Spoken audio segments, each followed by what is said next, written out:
I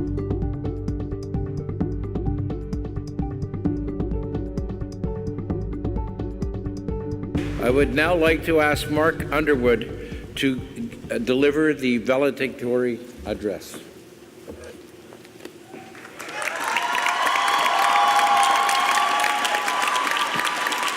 Wow, thank you. Thank you, Chancellor Wiener and Chairman Hébert, President and Vice Chancellor Shepard, Dr. Cloutier, distinguished guests and participants, family, friends, fellow students. I am so pleased to be here to address you, the graduating class of 2018. Congratulations! Félicitations! Nous sommes arrivés. Merci beaucoup. Bienvenue à toutes et tous. When I got the email that I had been selected for valedictorian, I, among other emotions, was confused.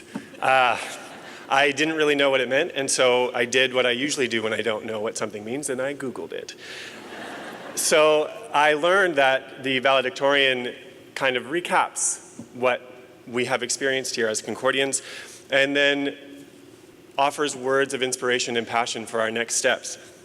And this second piece is an ironic goal for me today, because my career here has been fueled by the inspiration and passion that I have received from all of you, my community.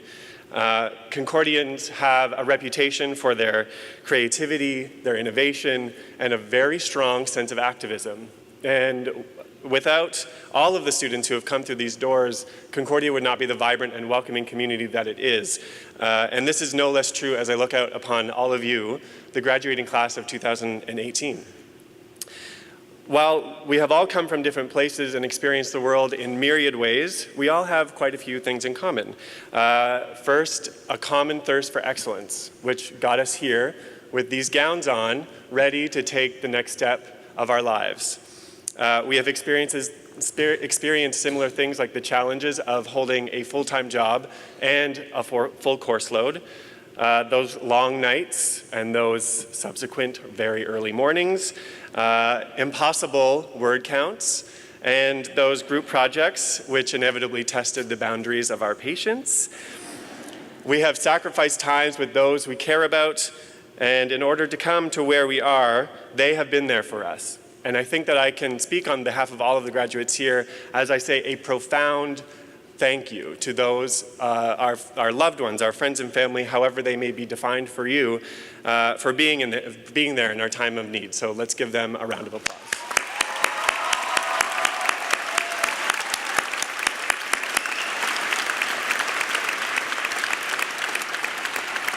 Another big thank you to the Faculty of Arts and Science, and specifically for me, the School of Community and Public Affairs and the Loyola College for Diversity and Sustainability. The professors at our university are incredibly talented at creating rich and creative environments to stimulate us to reflect on the world around us. We've been able to consider concepts like justice and power, and how, as much as we may want them to be, these concepts are not blind. The intersectional reality of our global system means that these concepts are not experienced the same way, depending on things like who your ancestors are, the color of your skin, who you love, your immigration status, and how much money you have in your bank account. I've read the words and heard the voices of those oppressed by a system that does not value them. The holistic perspectives of the Indigenous people whose land and culture is so willingly stolen and destroyed, our beautiful queer and trans friends and family who seek safety and belonging, and the fury of women across the globe who face a male toxic bravado.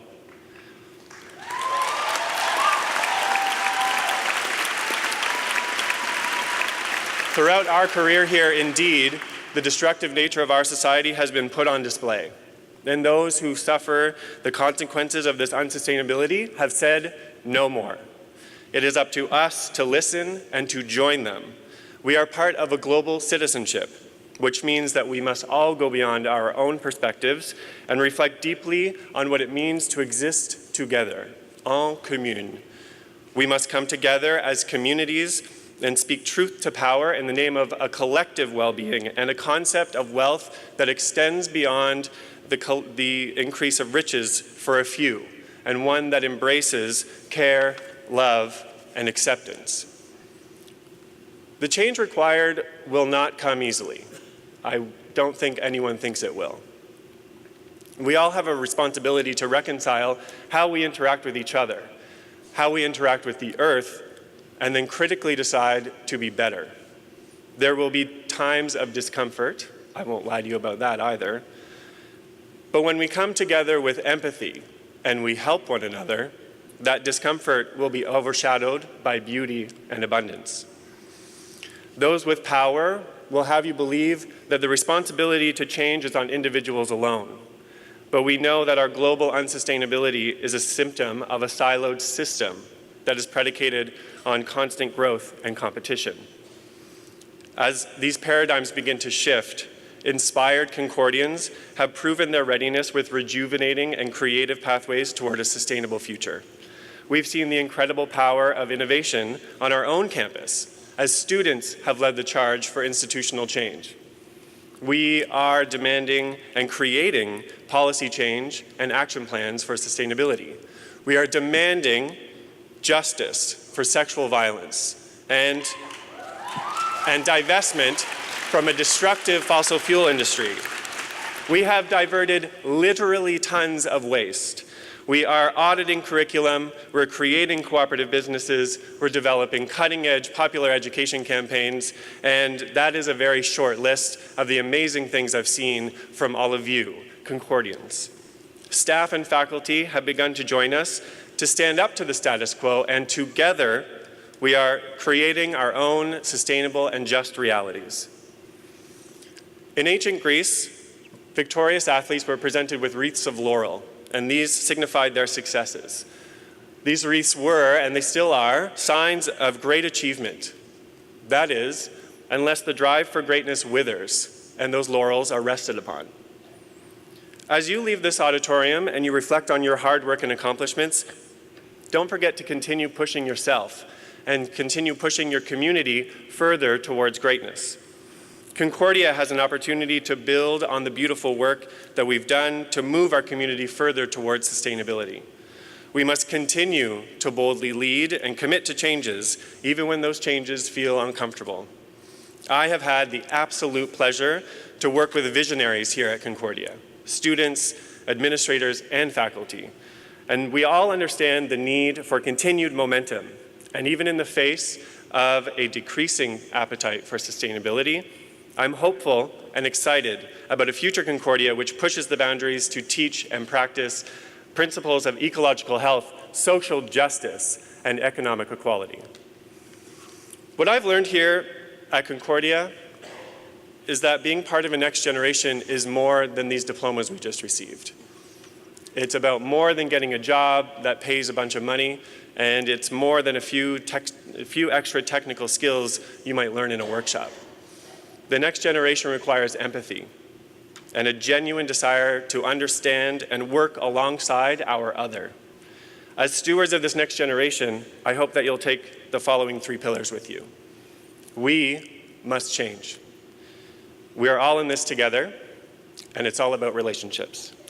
Félicitations à tout le monde. Merci beaucoup. Thank you very much. Congratulations to all the graduates. Thank you very much.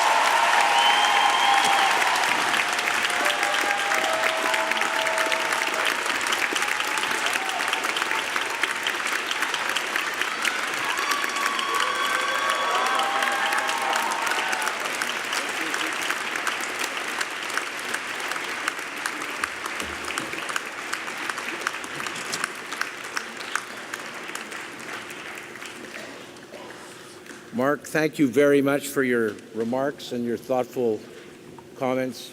It was an excellent valedictorian speech.